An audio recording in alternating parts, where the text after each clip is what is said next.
Hello, and welcome back to my channel. It's me, Cloudy, and today I will be discussing the Hyper-Analyzation of BLACKPINK's Deadline Tour. BLACKPINK embarked on their third world tour on the 5th of July, with their first stop being the Goyang Stadium in South Korea, and as I'm making this video, they've already completed their North American dates and start their European leg. As week 5 of the tour wraps, the reception that it's received so far has been, well, interesting. Some of it was praise, some of it was genuine criticism, and the rest was just a bunch of vitriolic attacks against the members. A lot of the attacks pointed to BLACKPINK not having any chemistry, Jennie and Lisa being policed for their outfit choices, as well as the revival of the quote-unquote lazy narrative that constantly makes the rounds whenever BLACKPINK, more specifically Jennie, goes on tour.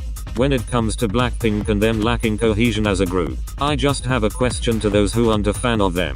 Why do you care? Like, why speak on the dynamic of a group you supposedly despise or don't particularly care for? I understand it may feel odd or a bit off to see all 4 girls on one stage after 2+ years, whether you anticipate it or not, but it's pretty obvious from the clips I've seen. Once they came back, it was like they never left, and most if not all Blinks agree. Then there's this whole push to lambast Jennie and Lisa for their revealing costumes, with stan accounts using puritanical language to justify their overt misogyny. First of all, Jennie and Lisa are both grown women with their own agency and can wear whatever they want. Second of all, this phrase that BLACKPINK markets to children or that their primary audience is a flat-out lie. Looking into the group's discography, it's obvious BLACKPINK were never made for young children. Young adults and those in their late teens have always been the target demographic since debut, and if anybody in a way younger age range is listening to their music or going to their concerts, that's 100% on the parent or guardian. Cause who bought the tickets, the albums, the merch, the seats?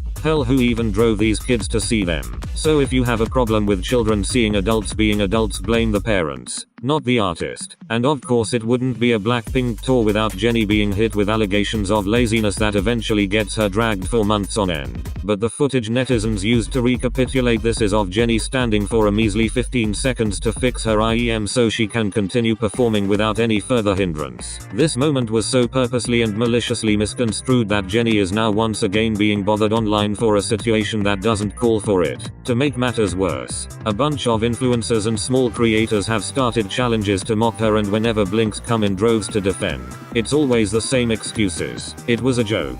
I love BLACKPINK. My intention was never to harm or make fun of Jennie, yet you took your sweet time making a 15-second video about a heavily confounded instance that's being used as ammunition to set up this girl for no reason, but because it's viral and can get you an easy amount of views. All that goes out the window. It's also very funny to me that every other artist is allowed to correct certain issues on stage however they see fit, but whenever it's Jennie or an idol that has a strained relationship with the K-pop community, it becomes a big problem.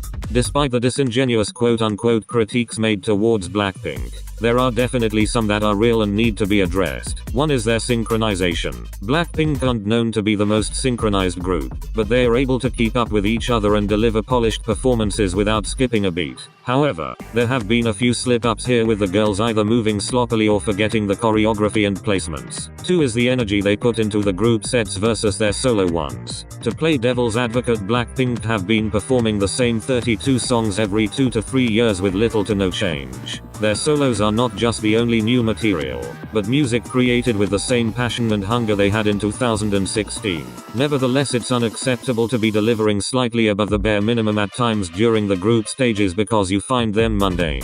Thousands upon thousands of fans paid to watch you give them your all as not just Jennie, Lisa, Rose, and Jisoo, but as BLACKPINK. And finally, this whole tour was doomed since the very beginning due to YG's incompetence. The zeros on the bank balance is starting to lessen.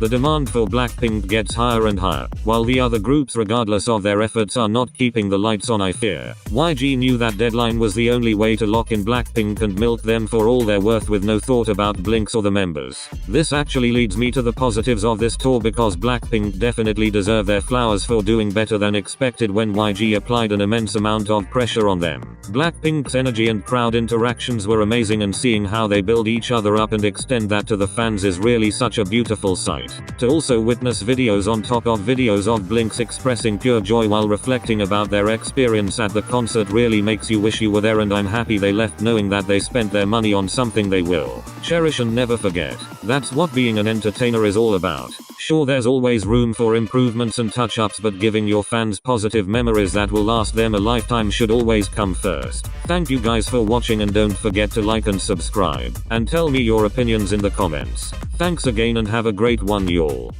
What's your body on you, yeah.